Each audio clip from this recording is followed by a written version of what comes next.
road. 5 points in the darkness make a different kind of show. They say we're better together, but what do they know when the stars align differently down here below?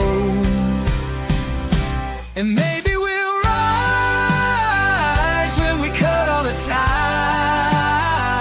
There's a flag that we fly under our own sky. Remember all the stories that your granddad told about a republic that wouldn't be controlled.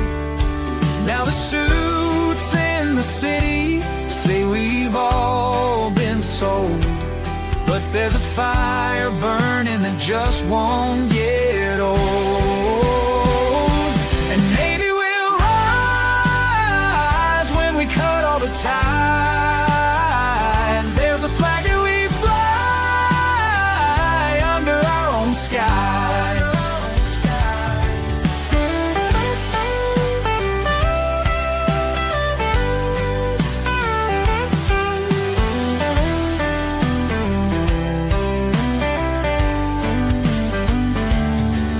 They draw their lines on paper, we draw ours in the sand. Some dreams are getting closer, while some don't understand. Don't understand. The highways stretch forever toward a setting sun, where cattle graze on memories of battles won. They say unity's the answer, but maybe we're done with playing by the rules of the chosen ones. Oh, maybe we'll rise when we cut all the ties. There's a flag that we fly under our own sky.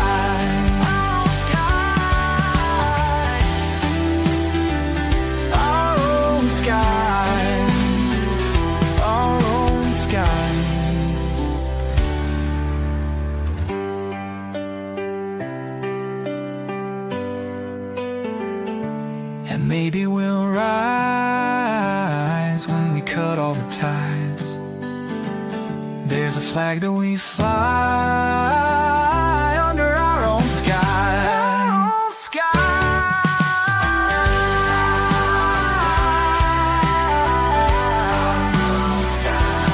Our own sky.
Sorry, guys. Good evening. It was trying to take that last minute swig of coffee before we get started.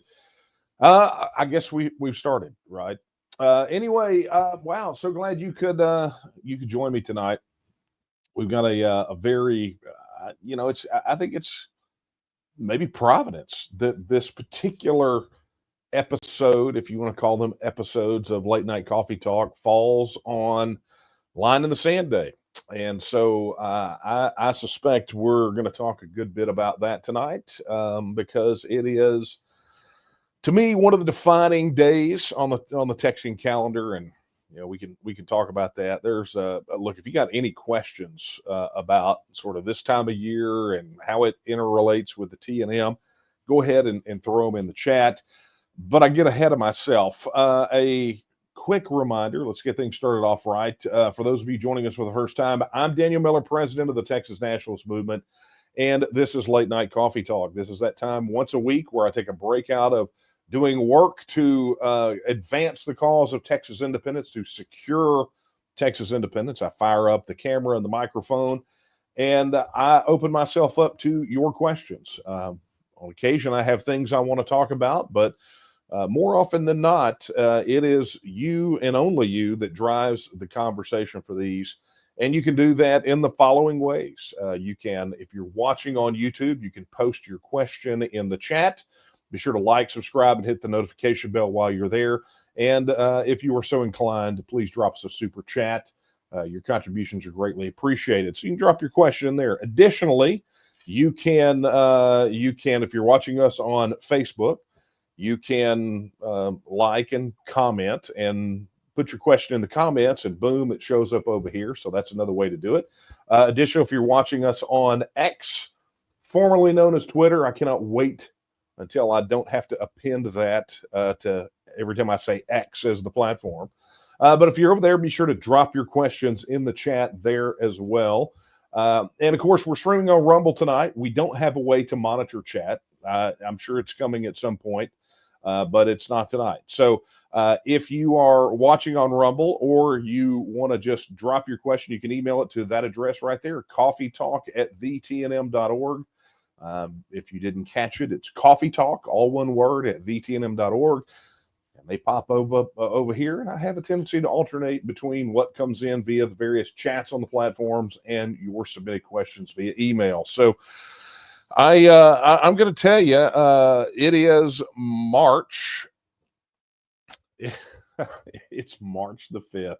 Somebody is literally already spamming the chat over on Facebook. So I'm just laughing because I could see it over here. It's pretty hilarious. Anyway, it is March the 5th. It is the anniversary of the date where Travis, according to the story, drew his famous and iconic line in the sand. And if you follow us on any social media or you're on TNM Social, you have likely been bombarded with things from us. But look, this is a pretty important time for us. I refer to this time period, and I said it during my podcast this week, kind of the high holy days for Texians, right? This is from the jump at the start of the Alamo siege all the way through April 21st. All Texans become just a little more Texan at this time of year. So there are always days to commemorate, and I believe that the entire duration of this period can teach us a lot of lessons. I think it gives us motivation, inspiration. I think there are a lot of life lessons or worldview lessons, if you want to call it that are that can be mined from this time of year. Whether it's what I devoted my entire podcast. If you did not see it, you need to go watch it. But I dedicated the entire Texas News podcast on March the 3rd, specifically to one of the letters that was written from the Alamo. And I did so because I believe, to me, it's a pretty pivotal letter in the entire Alamo story, but in the entire story of Texas. And I'm not going to regurgitate all of that information again, but it was important nonetheless. And I would encourage you to go watch it, or if you're into that sort of thing, or if you subscribe to the podcast on Spotify or Apple Podcasts or any of those other places. But today is one of those days. And as I posted on TNM Social earlier today, for me personally, there's a very deep meaning to this particular day. The day before the Alamo fell, it is that day, as I said, Travis drew the line in the sand, and he as the story goes, he took everyone out in the courtyard, understanding that they were going to get no help, no reinforcements, no resupply, no nothing. They were just there on their own. And he explained the situation to them fully about the difficulty of it. And knowing that they would surely die, he gave them a couple of options.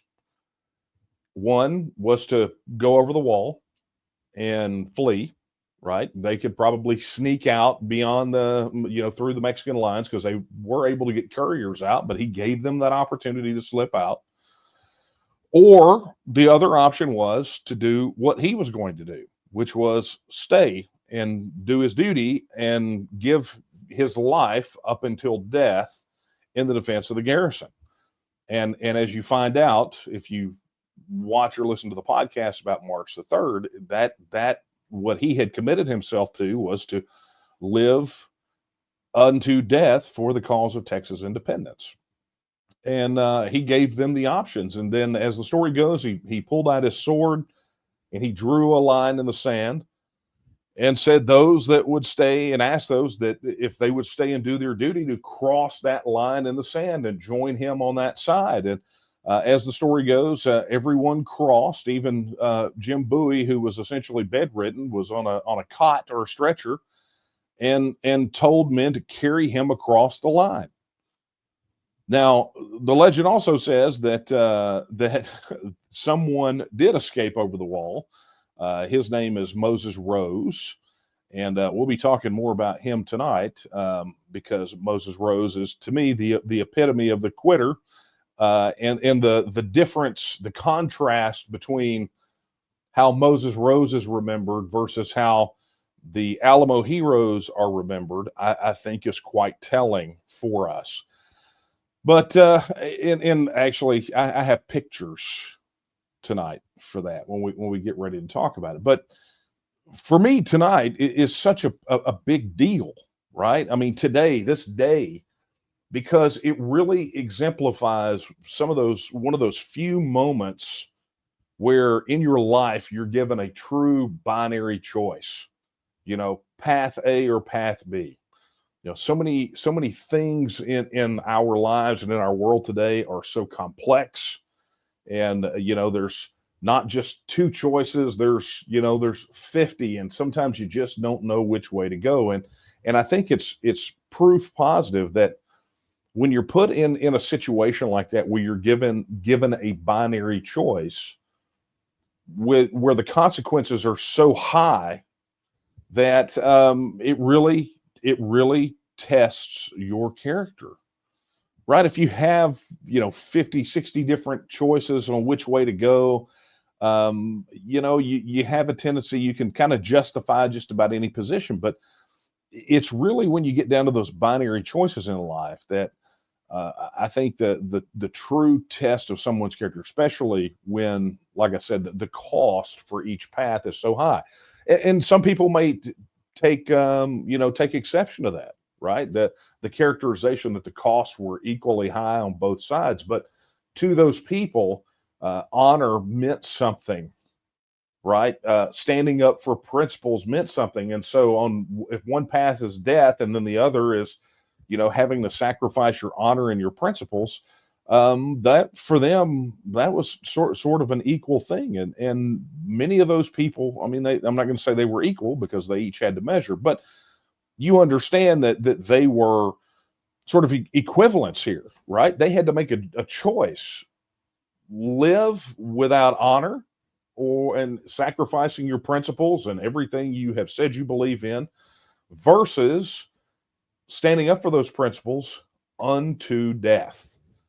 And it's a pretty weighty choice. And for me, as I said, this is a pretty important time because it illustrates that one. But the other is, I firmly believe that on this issue of independence for all of us, it comes down to that line in the sand moment, right?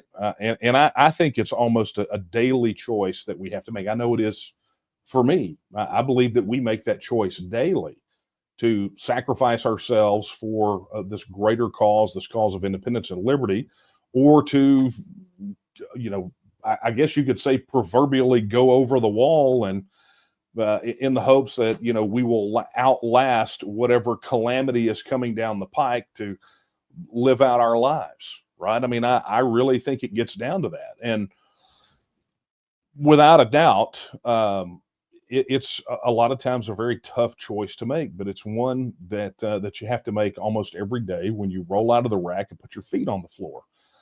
You remind yourself why you do this, why this is so important, why independence is so important. And I got to tell you, folks like me that are this way, that are saying, look, I've crossed the line in the sand. If you begin to understand that this is the way that we look at the world, this is the way we look at the cause of Texas independence, the same way that Travis did. Look, he was prepared to stay by himself. I mean, imagine if no one crossed that line, he was prepared to stay. He was prepared to stay and do his duty by himself. It would have been a short battle, but I think it's, Travis died at the beginning of the final push of the Mexican army on March the 6th anyway. But he was willing to stay and do it by himself because he was not willing on a personal level to sacrifice his honor just to save his life. I mean, he wasn't going to do it. So,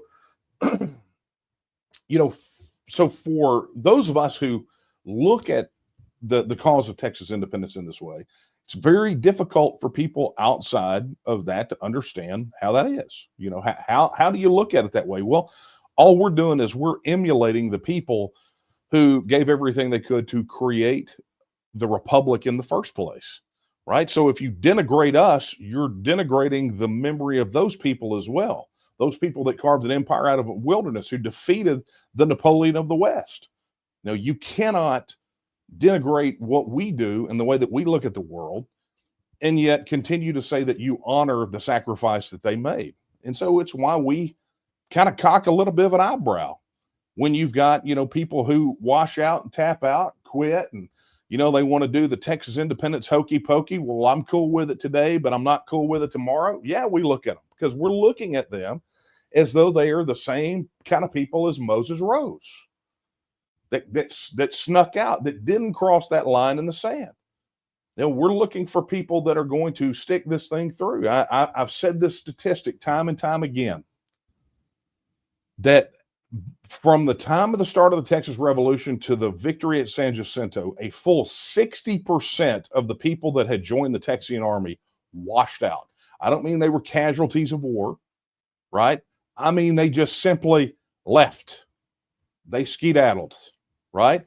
And the interesting thing is, when you look at the Texian army muster rolls, it shows their names and shows they deserted. I mean, can you imagine the utter shame of having your name on the Texian muster rolls after the victory in the Texas Revolution, the forming of the nation, and having your name on the roll as somebody who answered the call and said, "Oh, it's tough.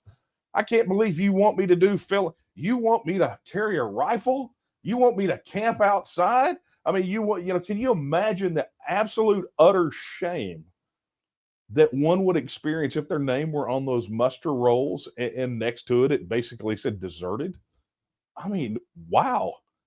I mean, just how horrible.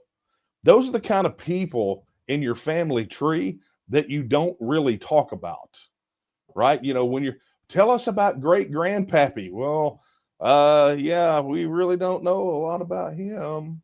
Yeah, he was a bit of a mystery. He was a lot of a coward, though, right? That's how you look at it. So, some people accuse us of being, real hard butts about this stuff. I saw somebody on social media today accuse us of being a cult, and that's not what it is. Honoring the sacrifice of your ancestors, of your forebears, the people who built the nation that you're trying to reclaim for them. That's not cult-like behavior.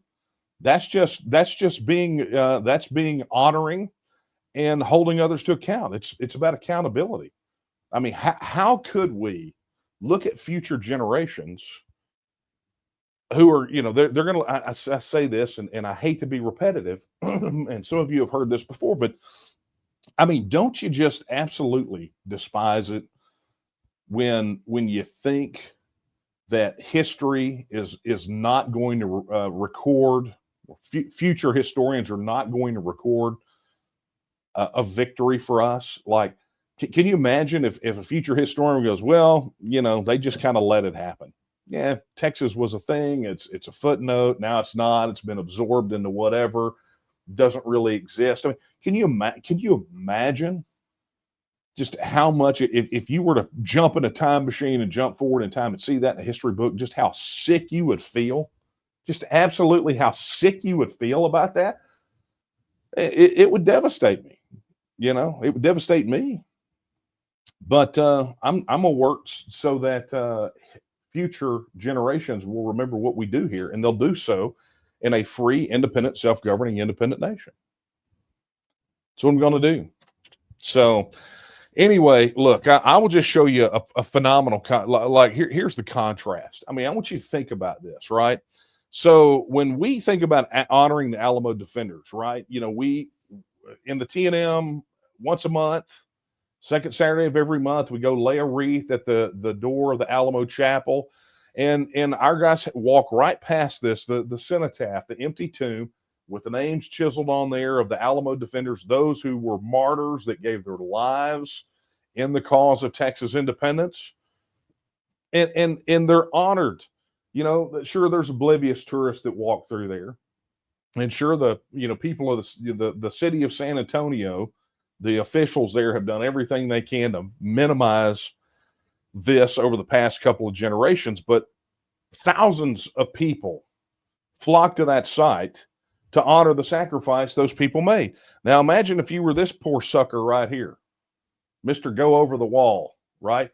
Moses Rose. Here's a stone that the Boy Scouts had to put up for the guy, right? He's buried, and you'll see the credit to this is for Mac Duncan.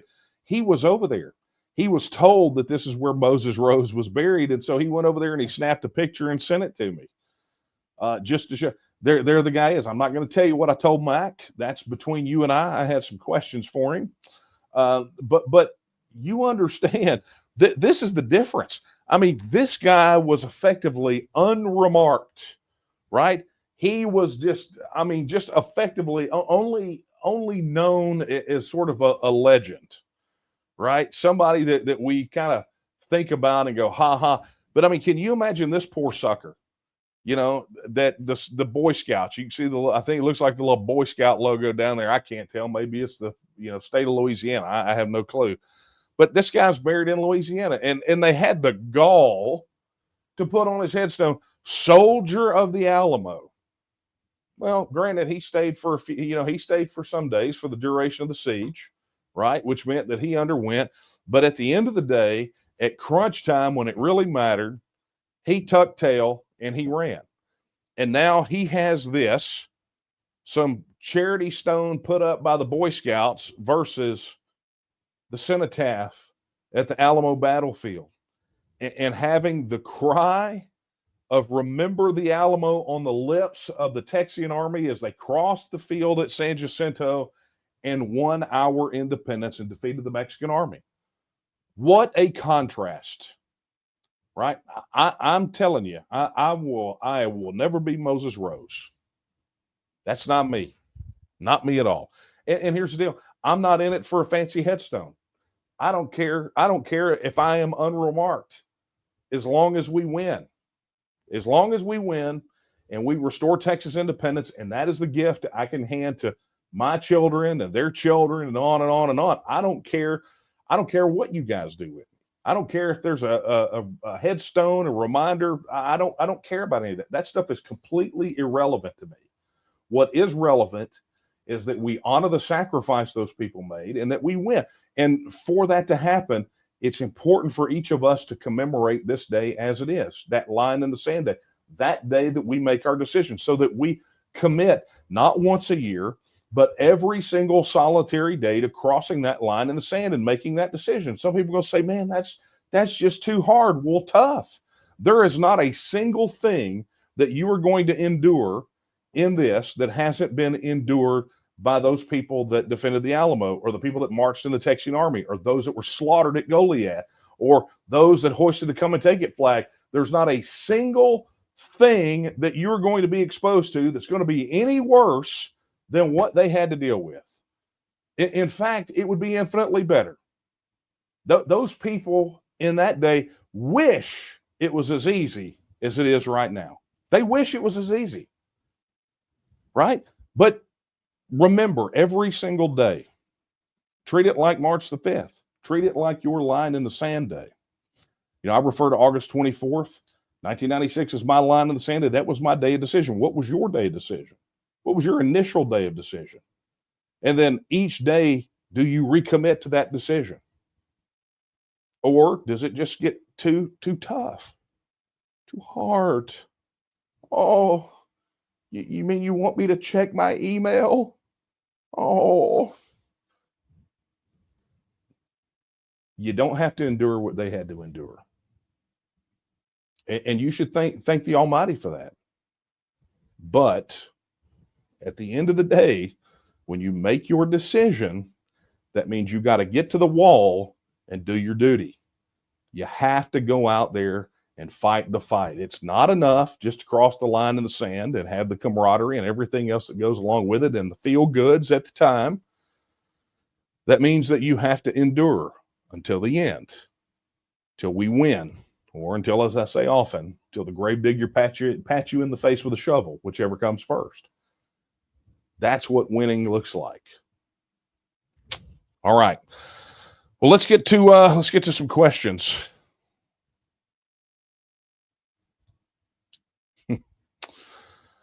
Oh boy, this is going to be fun.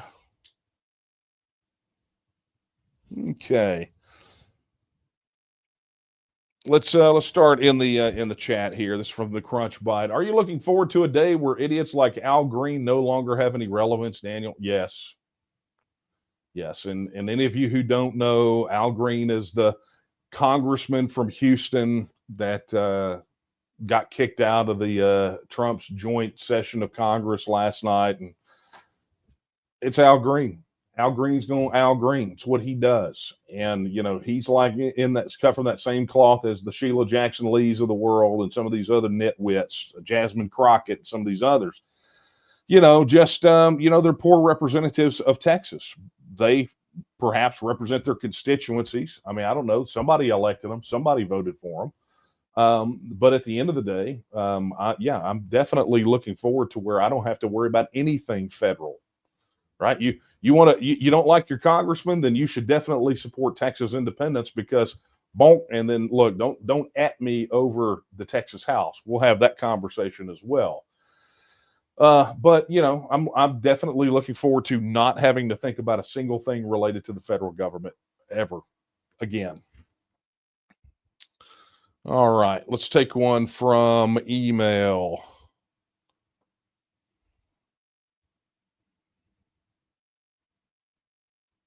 Okay, this is from Paul. Paul asks, currently the Texas Constitution states eligibility to be governor and lieutenant governor are being a citizen of the United States, not necessarily a natural-born Texan, and a residence requirement. Should the Republic of Texas change the eligibility to state that the president and vice president of Texas be natural-born citizens with longer resident status, and legislative lawmakers also be natural-born citizens of Texas with longer residence requirements? That is a really kind of a post-Texit question, Paul. And you know, when we talk about the four stages, the four things that we have to address post-referendum, when we talk about constitutional changes, statutory changes, international covenants, treaties, and agreements, and then finally negotiated issues, that is in the constitutional aspects of it, because it's not even, for that one, it's not even simply just about changing the titles, from governor to president or lieutenant governor to vice president. It's an opportunity to take a look at that, because the qualifications are going to have to be set, because we don't need anything related to United States citizenship in our Constitution. So definitely something that is going to have to be done beyond a shadow of a doubt. So anyway, thank you for that question. Let's go take another one from the chat. Oh, by the way, if you're just joining us, be sure to, whatever platform you're watching this, drop your questions in the chat or the comments. For YouTube, it's got to be the chat. For Facebook, it's got to be the comments. For X, it has to be in the chat. And for Rumble, we can't see them. So I have no idea, because there is no connection between although we're sending out on Rumble, it doesn't show up over here. So be sure to drop them in there, because I've got quite a few via email, and you guys are sputtering out a little bit over here in chat. Kind of hurts my heart a little bit. Okay, here we go. Sam asks, he says, Daniel, how about a short video clip regarding Trump's comments about Greenland for use by the online response team and general posting? So fun thing is, we actually have the clip, and if you don't know what Sam is talking about, let me give you a little refresher. And I also have a message tonight for the incredible people of Greenland. We strongly support your right to determine your own future. That's kind of a big deal. If you don't know what happened there during Trump's joint address, or his address to the joint session of Congress last night, he essentially reinforced Greenland's right to self-determination, of course, then with an invitation to become a state of the United States, or a territory. I mean, he's basically saying, you have a right, if you would like, to withdraw from Denmark, period.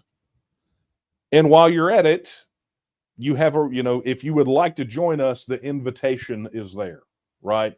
So that, we posted that clip on social media today, and I literally, we had this nitwit get on there and say, I'm not gonna lie, I think it's funny that an organization that wants Texas to leave the union is supporting the addition of other states. It's like, dude, number one, did you not hear what he said? Number two, read the room, right? We're not out here touting an expansion of the United States. We're out here taking the statement that he said, which was an explicit, I guess you could call it an explicit restatement or reinforcement, or I don't know what the right word is, because I'm honestly flabbergasted. He explicitly stated the support, the official position of the United States federal government is Greenland has a right to self-determination, right? They can determine their future. Let's just play that again for you. And I also have a message tonight for the incredible people of Greenland. We strongly support your right to determine your own future. That's self-determination. That's a big deal. And if you want a little more insight into that, go to the TNM News website at news.tnm.me and read the article that was posted. I think it may be the featured one from this afternoon.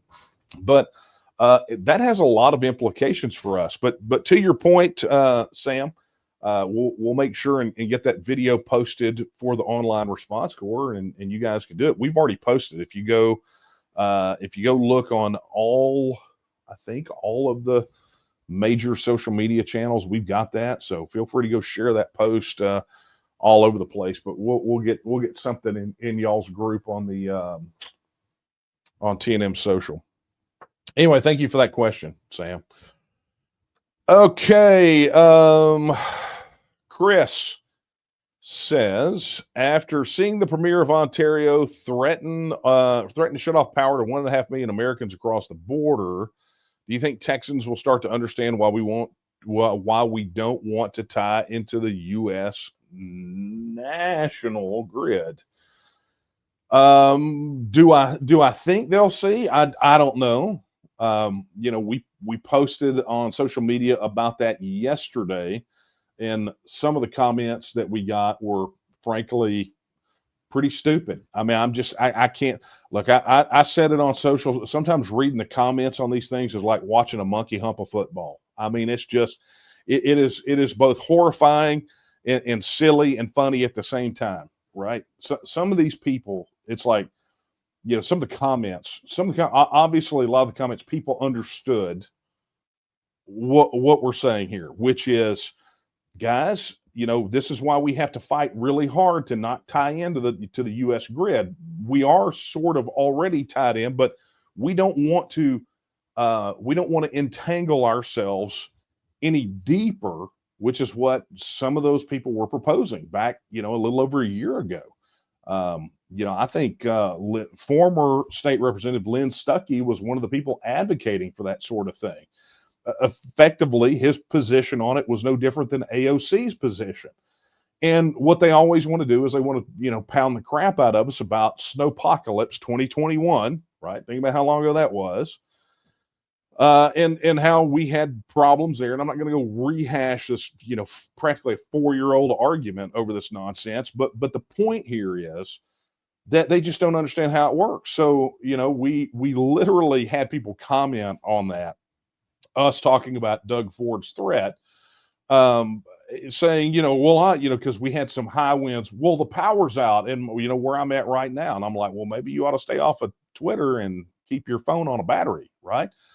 But they're like, well, the power's out. It's like, well, you realize it's got nothing to do with it, right? The wind came and blew Joe Bob's pine tree over your power lines, and you think that means that we should connect to the federal grid. This is the challenging part of dealing with some of these folks, right? But you can kind of tell of which political persuasion that person was, and no matter how we would try to educate them on it. So we just don't do that. We just let it ride. We chuckle and we move on because people who need to see understand. But, Chris, will it convince any more people? I don't know, because news is coming so fast right now. I think I heard Chris LaCivita say on some of the commentary ahead of the speech last night. He's talking about, we used to have news cycles that were 48 hours, in which 24 hours. Now it's like every 20 minutes we've got a new news cycle because things are happening so fast. So Doug Ford's threat is going to probably fall on a lot of deaf ears or get buried, because look, Doug Ford's not going to be able to muster enough support in Canada to make that a reality.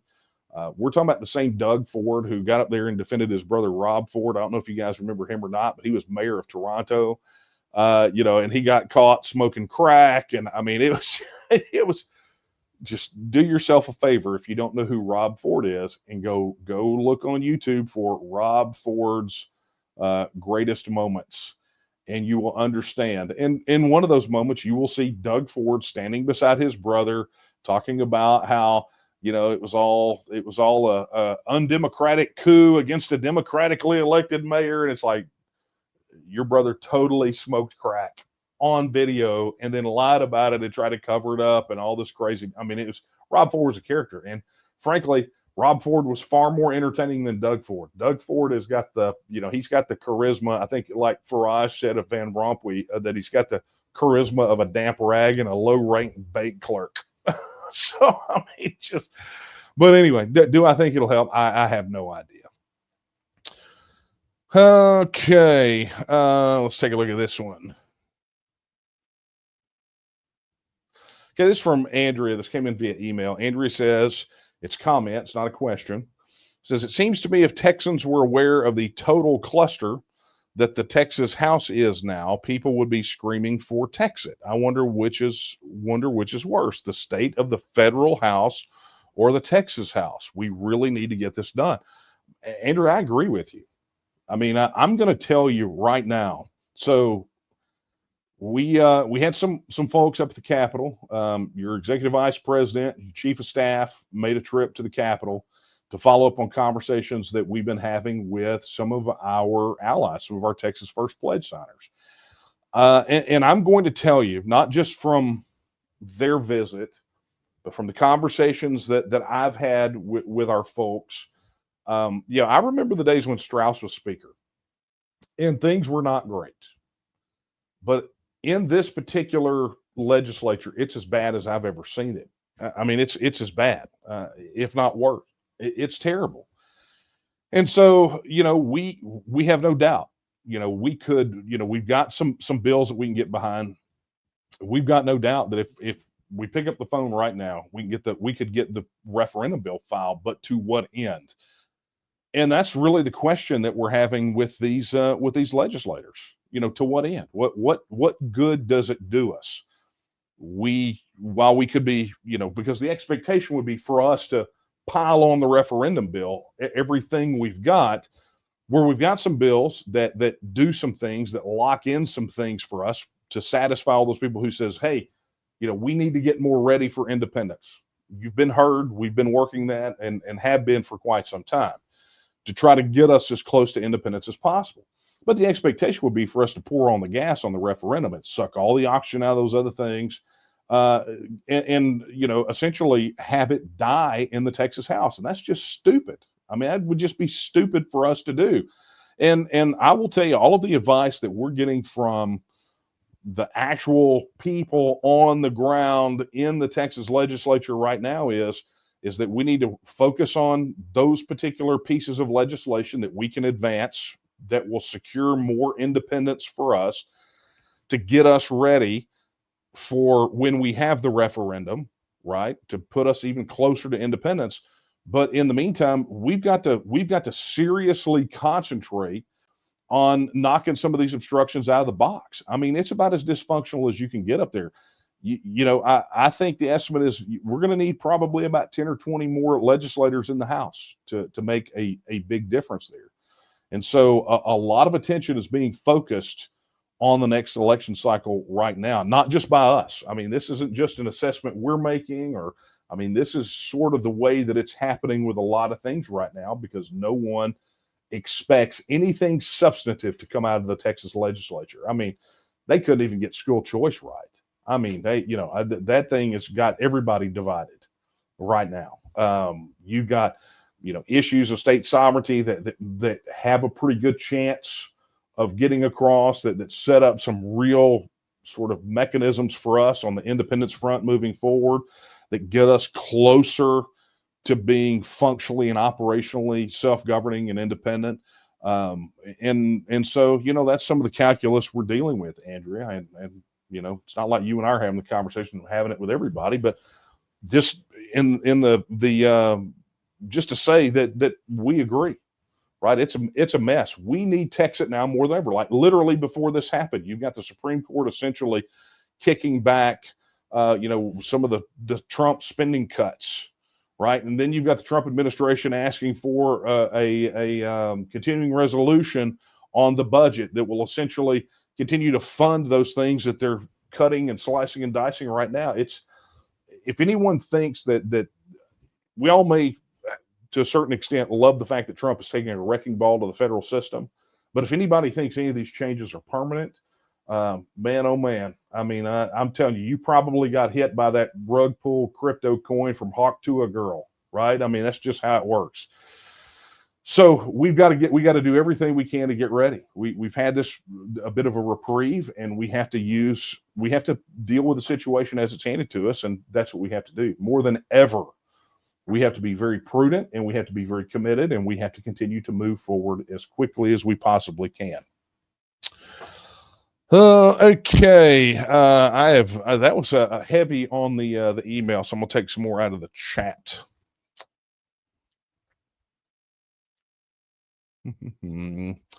Okay, John says, what are the chances of doing an X/Twitter space with a few Texians? It's happening, right? We've already been in touch. We got some.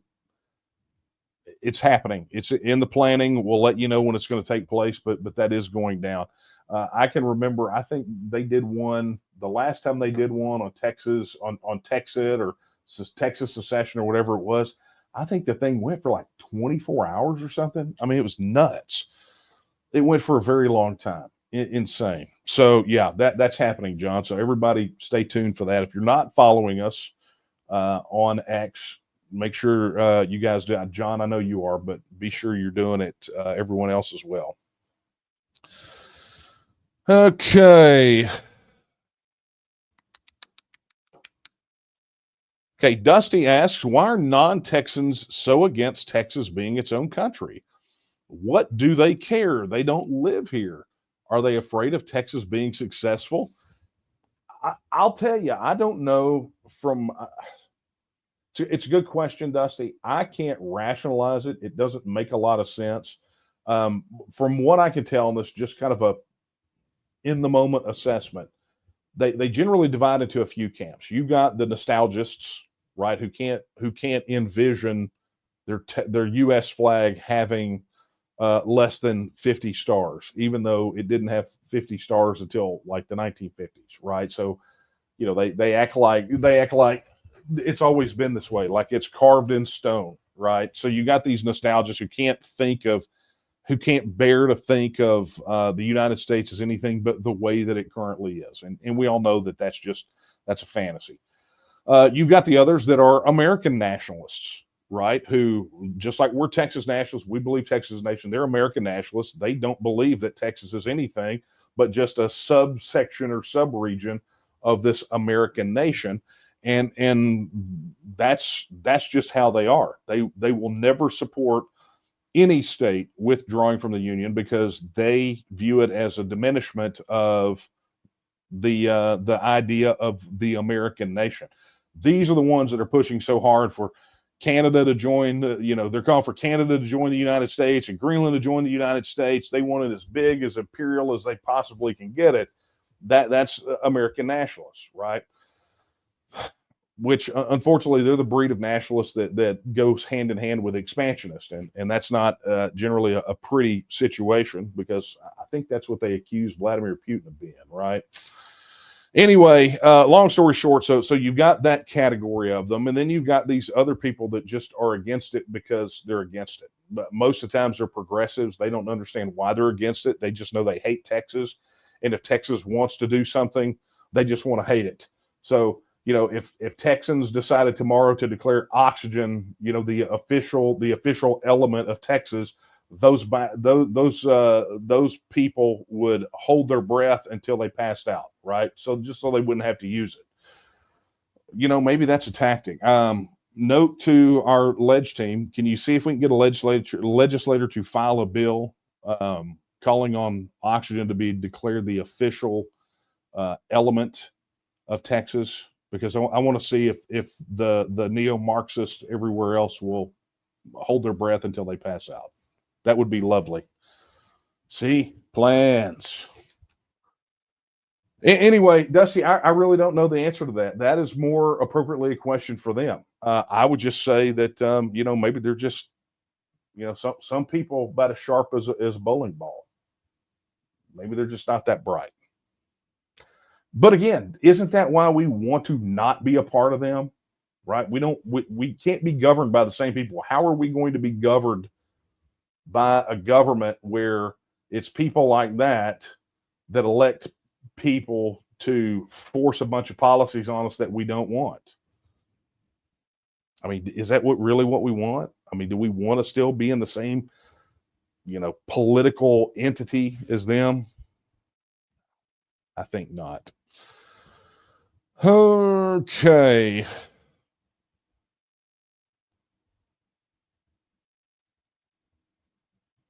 Mm-hmm. Mm-hmm. Hang on. Going back over to email.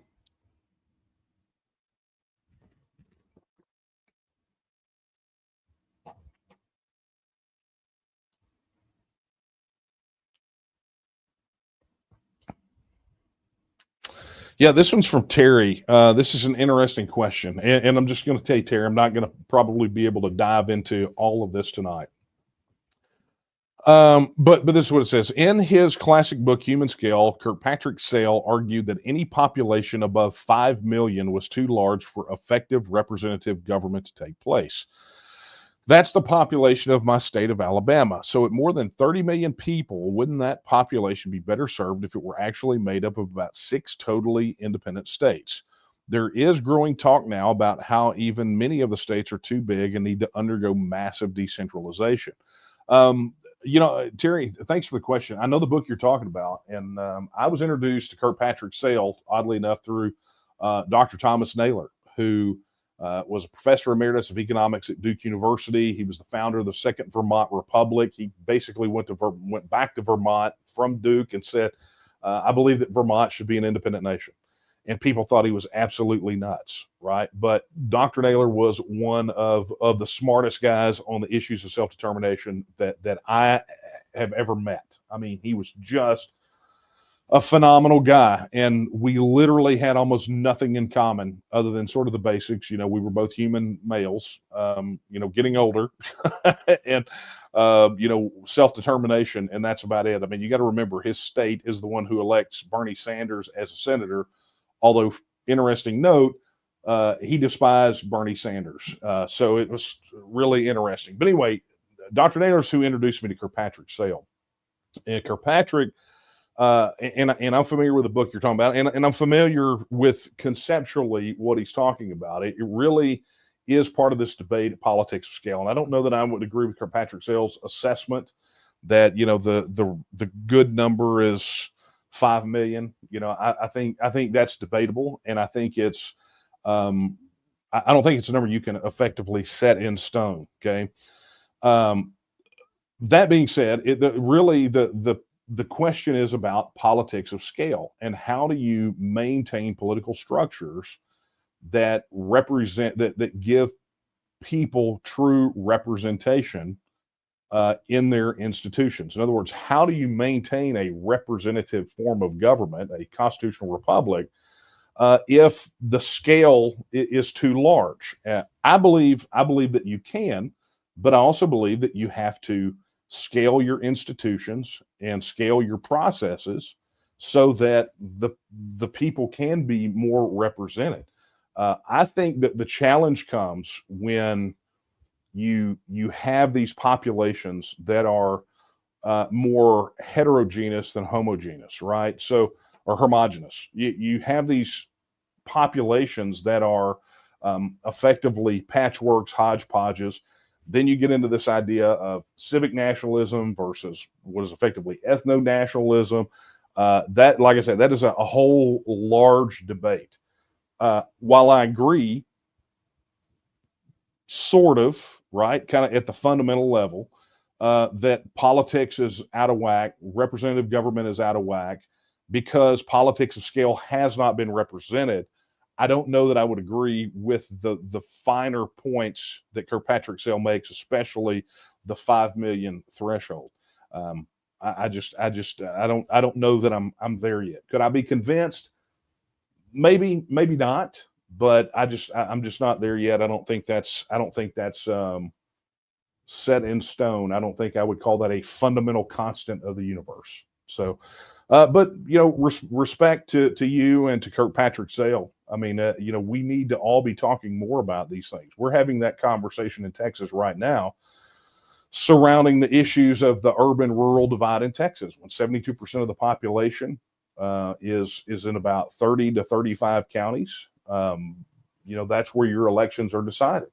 And all of a sudden now, out of 254 counties, you've got 32 to 34 of them that really decide the outcome of all of these statewide elections, constitutional amendment elections. And you know, it's problematic, and it's something that needs to be addressed. But I firmly believe that Texas, the voters will not have the political will to address that situation until we get to the point of until we get to TEXIT and we start looking at what a post-TEXIT government is going to look like. Anyway, thank you for that question. Okay, let's get over here.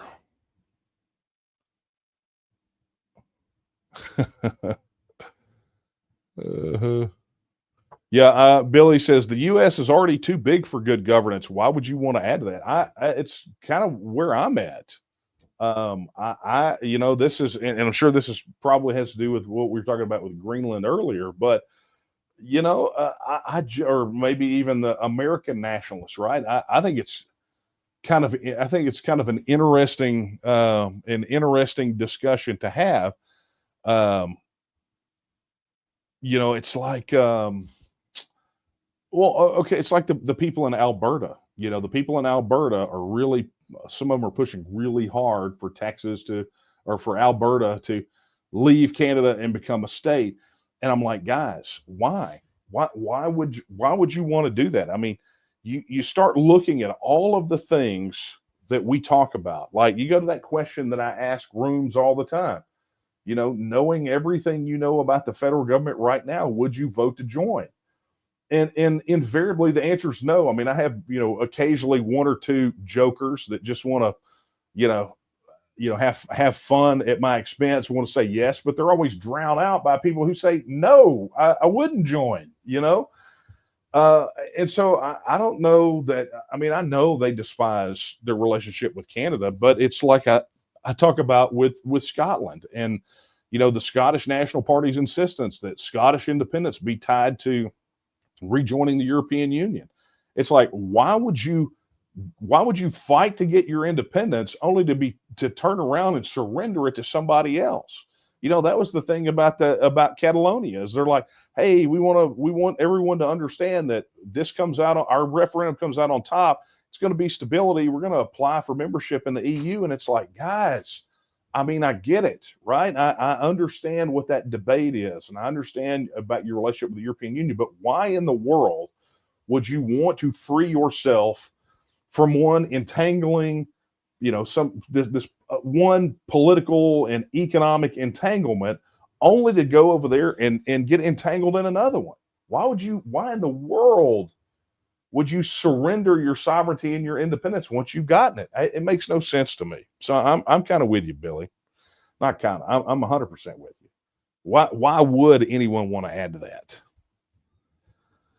Okay, let's go take a look. Da, da, da, da, da, da.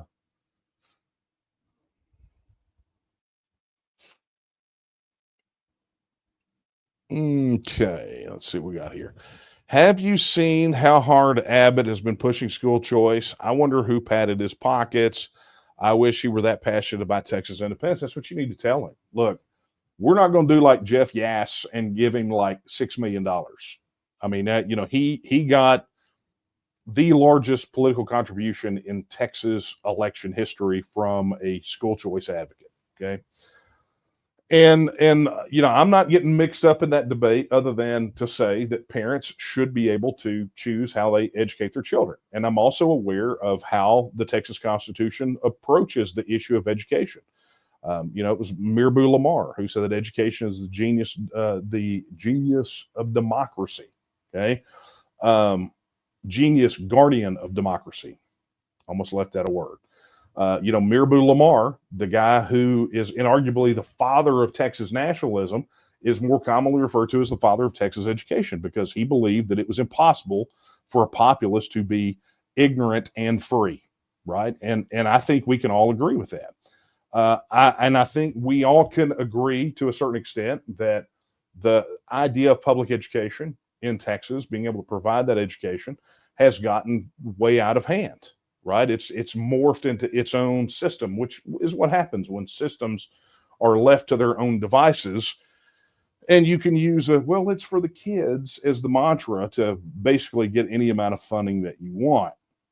And so, here we are at this situation where you've got public schools in a lot of places. Look, I'm a product of public schooling, right? I graduated from a small 3A. I had 80 people in my graduating class. My experience is going to be very different than someone in perhaps, just south of here at Port Arthur ISD, or north of me in Beaumont ISD, or back in my hometown in Longview ISD. My experience is going to be, and the experience between those are going to be different. And I think that is the problem. I think fundamentally that is the problem. Is that the experience is very different all the way throughout. And so I will tell you that I believe, the organization has not taken a position on this. But I do believe in that parents should have the right to choose how their children are educated. I think parents should have that choice.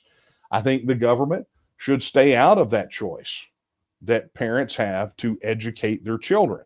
That being said, I think a lot of people can agree that the school issue and the school choice issue have become very, very political, and to the point that, we made a joke the other day about filing the Texas Independence Referendum Act and saying, that this would be the second session where the legislation is filed, and it is not the most controversial piece of legislation that is filed. I mean, what a, you know, after all this discussion about school choice for all these years, I mean, how does it come up to be such a massive lightning rod that has divided not just Republican versus Democrat, but or conservative versus liberal, but Republican versus Republican, and these legislators versus these others. I've seen hardcore conservative grassroots groups going after other, generally speaking, pro-liberty, pro-conservative legislators. I mean, I've not seen people ready to, have a West Side Story kind of knife fight over an issue like this in a while. This thing, we always talk about how the TEXIT issue cuts weird as far as who supports it and who doesn't. This one takes the cake, but it's not because there is an inherent disagreement on the school choice issue, because I think there is a kind of a natural divide line there over these issues. But I think it's probably because of the approach that was taken and the way the legislation is crafted. And so all I can say is this is the game of Greg Abbott's making, and whatever happens, happens. And I know a lot of people that are on both sides of this debate that are longtime friends that probably are not speaking to each other right now over this issue. Very sad to see. Okay, let's take a look here. We've got time for one last one, and it is a shorty. Okay, this is from Yena. I don't have much to say, so I'll just ask, what is your opinion on other smaller Texan liberation groups? Well, they don't exist. I mean, what is the point, right? I mean, if you're going to be an advocate for Texan independence, then come here.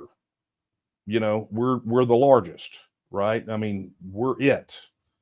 And, this idea that they're smaller, I mean, there was one Texian army.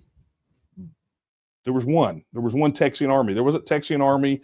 And then, the Texian, He-Man, Santa Ana Haters Club, and all this other kind of nonsense. There was one. And if you want to go win, then you come on, let's go win, right? But this idea that other small, look, if you want to have an eat, meet, greet, retreat and play, whatever, that's fine. Look, you guys can get together, do whatever. But if you want to do serious work to make Texas independence a reality, the door is open. It's open. All you got to do is step in. Okay.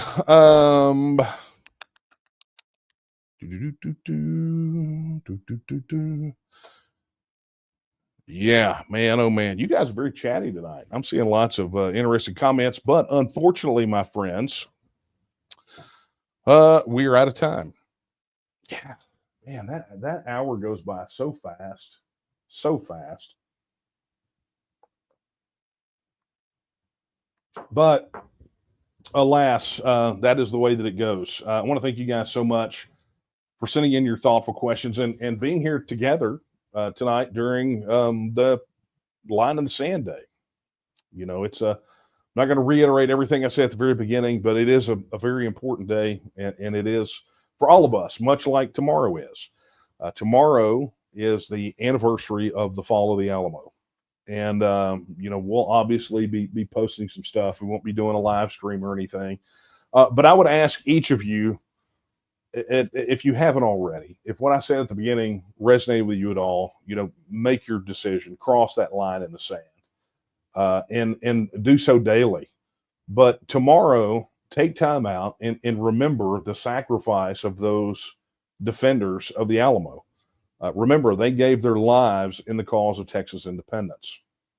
It is a somber day tomorrow. It always is around our household, and not so in such a glum way. It's a sad day to think about what happened at the Alamo. but it always does our heart good to remember that sacrifice and remind ourselves on March 6th to honor that sacrifice. So, we every day we reenact metaphorically that crossing of the line in the sand. And then every day we work to honor the sacrifice that was made on March the 6th, because we do that enough, then it moves us closer to our April 21st, San Jacinto Day, the day that we win our independence. And I am very much looking forward to that day, and I'm looking forward to you being there as well, shoulder to shoulder, side by side, holding the line for Texas independence. And we're going to get there, folks. It's going to happen. And as a matter of fact, I'm going to wrap this bad boy up and go in there and get back to work making it happen. So with that, I will remind you, if you have not already done so, to go over and pledge your support, right? If you haven't already, head over to tnm.me/vote and pledge your support today. Join the call, answer the call, join the rally. Let's make Texas a free and independent nation again. Let's honor that sacrifice that they made at the Alamo. Additionally, if you have not already done so, if you're already a registered supporter and haven't downloaded the TNM app, do so. Head over to tnm.me/app and download the mobile app. It is the only way that we're going to defeat big tech censorship and make sure that our message gets to you and that you can communicate with us. So head over there and download it. It's for Android and Apple, and we'd love for you to have it. Additionally, if you have an opportunity, we can use all the support we can get. You heard me talk about this focus that we're going to have to put. We've got a lot of work to do between now and the next major engagements. And, after the meetings that I've had with these guys today, I know it's not going to be cheap. I heard one candidate talking about how it's going to cost them anywhere from $500,000 to $600,000 just to get in the game to run against one of these guys that is completely and totally anti-TEXIT. And that's just for one candidate. Imagine if you're like us and you're trying to prosecute a campaign statewide to get Texas independence. It's pretty gnarly. So head over to donate.tnm.me. $5, $10, $20, whatever you can give is much appreciated. And of course, as I say every week, as of last November or December, 100% of your donations goes toward membership credit. So not only if you make a donation, do you get, to go to, help independence, but you also get credit for memberships as well. And it goes dollar for dollar. So be sure to make that happen. And my friends, that is what we call a wrap. So I'm just going to, again, thank you so much for the opportunity to be with you tonight. I mean, the pleasure's all mine. I mean, think about how weird it would be if I just sat here and talked in front of a camera. Oh, wait a minute. There are people that do that. They're called social media influencers. That's not me. So I appreciate you being here week in and week out, always with thoughtful and thought-provoking questions that hopefully spark discussion, that hopefully motivate, inspire, whatever it is you're looking for. I hope you found it. And I hope you do spread the word. Be sure to, like and share this, because there are going to be people who catch it on the replay. Weirdly, as much as we do this on the live stream, we still have a lot of people that watch it on the replay and they'll email their questions in, which is always kind of cool to me. But that being said, I've got to get back to work. So I will leave you with the words I leave you with every time we're together. They're not my words. They're the words of Sam Houston when he said that Texas will again lift its head and stand among the nations. I believe that time is now. And the question is, will you stand with her? Good night, everyone.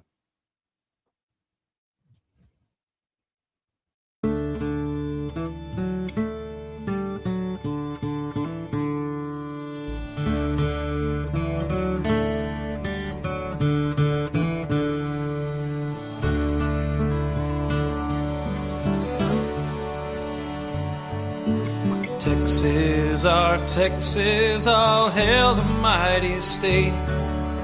Texas, our Texas, so wonderful, so great. Boldest and grandest, standing every test. Oh, empire wide and glorious, you stand supremely blessed. God bless you, Texas, and keep you brave and strong, that you may grow in power and worth throughout the ages long.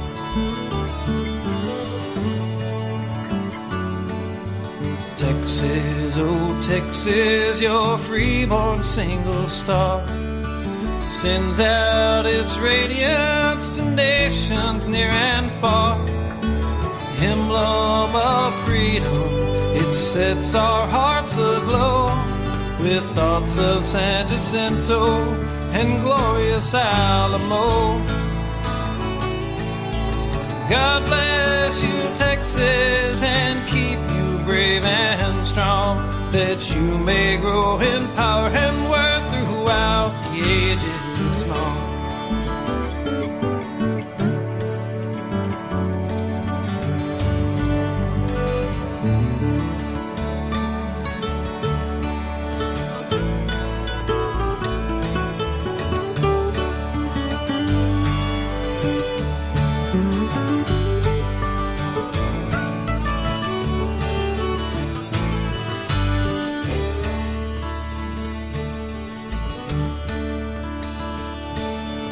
Texas, dear Texas, from tyrant grip now free, shines forth in splendor, a star of destiny. Mother of heroes, we come your children true, proclaiming our allegiance, our faith, our love for you. God bless you, Texas, and keep you brave and strong, that you may grow in power and worth throughout the ages long. God bless you, Texas, and keep you brave and strong, that you may grow in power and worth throughout the ages long.